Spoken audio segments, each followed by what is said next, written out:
The house on Maple Street looked like any other in the quiet New Hampshire suburb. White siding, green shutters, a swing set in the backyard, and a cracked driveway that told stories of long winters and tight budgets. But inside, it carried the weight of silence, resentment, and words left unsaid. Sarah Reynolds had once dreamed of a happy life with her husband Mark. She was a nurse, practical and empathetic. He was a carpenter, thoughtful but quiet. When they married, everything seemed simple: weekend road trips, slow mornings with pancakes, laughing over nothing. But life, as it tends to do, began to wear them down. It started with small things.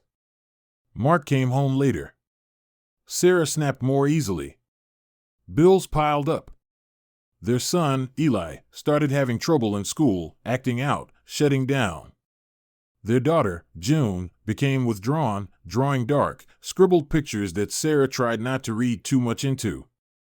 The love that once stitched them together now felt frayed at the edges, like a quilt that had been pulled too many times in too many directions.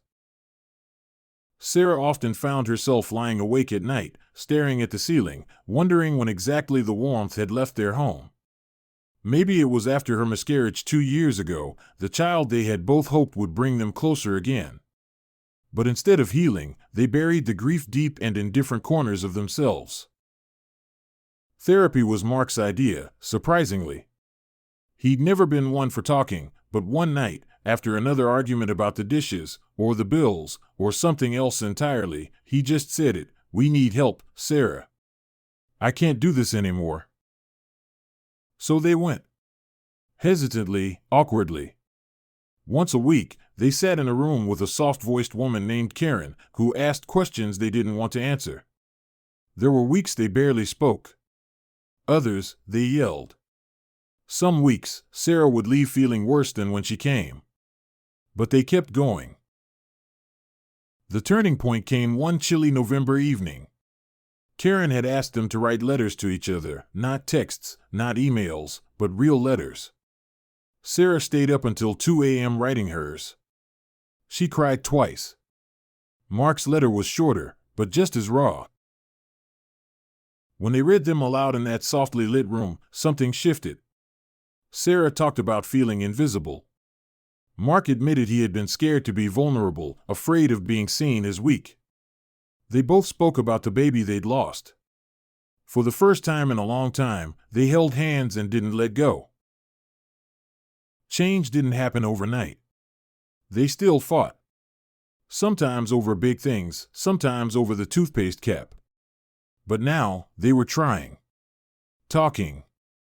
Showing up for one another. Eli started doing better in school.